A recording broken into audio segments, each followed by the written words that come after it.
Hi everyone, it's Renee Pathitas with Eat, Evolve, Inspire. You can find me on Facebook by just typing in those 3 words. I'm getting ready to make one of my favorite dishes, and I don't actually have a name for it because I'm changing the ingredients all the time, but I wanted to show you an amazing vegetable that most people don't even know about. This is called celery root or celeriac, and it's very different from celery. Most of you know what celery is. It has a similar flavor, but is completely different in texture and how you can use it. And it's one of my very, very favorite vegetables. And I'll tell you why.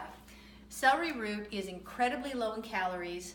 It's loaded with plant nutrients, minerals, vitamins, and a lot of dietary fiber. It's a great source of vitamin K. It's also a great source of some essential minerals like phosphorus, iron, calcium, and manganese.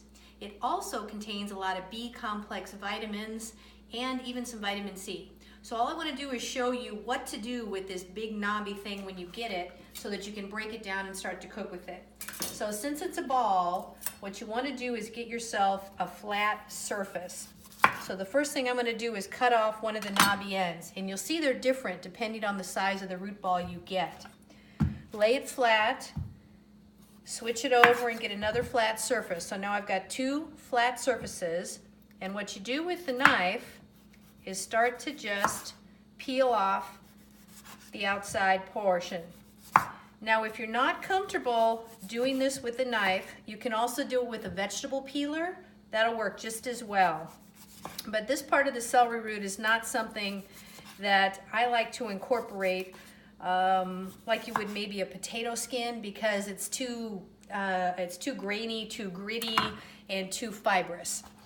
Interestingly enough, celery root is actually part of the carrot family, even though the thought is that it's part of the celery family. So now that I have a clean ball, what you can do is just cut it down into more manageable pieces that you can do something with. So tonight, I'm going to be grating it up because I want to put this into a big vegetable casserole. If you have a food processor, that's one of the easiest ways to get it broken down. If you don't have a food processor, a cheese grater works just as well. And this is just the way I like to use it before I saute it up. So I'm going to put it on the cheese grater, maybe in bigger pieces. Let's try that again. Some bigger pieces, so that I can get it grated down, and it looks pretty much like cheese. But this is going to be sauteed up in olive oil, shallots, and some leeks. More on that after we get the casserole assembled. Check out my page, Eat, Evolve, Inspire on Facebook, and message me anytime, and I'll share more great recipes with you. Thanks so much.